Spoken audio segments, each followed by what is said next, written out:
संबंधी माझे भाऊस बहिणीस मी तुम्हाला सलाम सांगतो. सलाम. अ, आभार मानतो. तुम्ही सगळे आमचे परिवार मग तुम्ही एक ख्रिस्तमा एक कुटुंब बनून तुम्ही आमच्या हरिदेवाच्या उपकार स्तुतीमा भाग्यासाठी तुम्ही दर एक दुरून जवळून आलीस त्याबद्दल तुमचा मी आभार मानत आहे. प्रथम मी आभार मानत आहे माझ्या ईश्वर पिताचा, तुमचे आणि माझ्या ईश्वर पिताचा.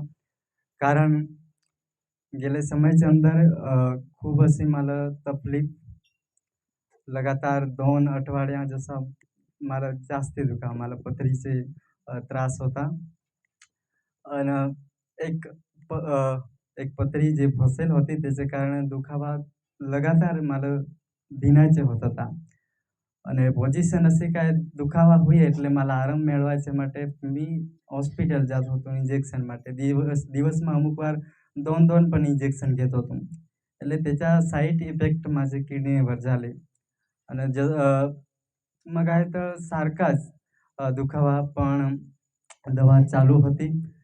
जेणे पण खबर लागली तेही माझ्यासाठी खूप काळजी घेतली, माझ्यासाठी प्रार्थना केली. मला दुरून फोन यायचं, मुलाखतसाठी यायचं, माझ्या घरी येऊन प्रार्थना करून जायचं.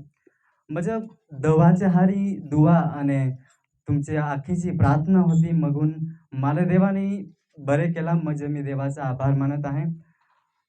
माझी जेम काळजी घेतली देवानी कारण अमुक रात मी बसून सुजागलेला. पण तरी पण मला देवाने सोडलं नाही.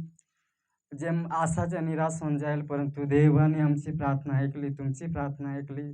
तर आम्ही देवाचा आभार मानत आहे. माझी जेम काळजी केली मी तठ होतो मामासाठी तठ ते पण माझ्यासाठी मेहनत करायचे.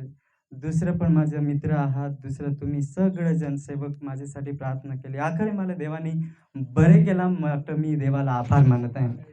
दुसरी साक्षी ही आहे माझे आई-बाप, माझे आया आणि बा त्यांच्या जीवनमा पण असा खूप त्रास होता पहिले. पण त्याला पण देवाने बरे केला. आखीची प्रार्थना होती आणि त्याला पण देवाने बरे केला. म्हणजे आम्ही आखे कुटुंब मिळून देवाचा आभार मानत आहोत आणि तुमचा पण आभार मानत आहोत. होळीक माझी साक्षी आहे. आभार.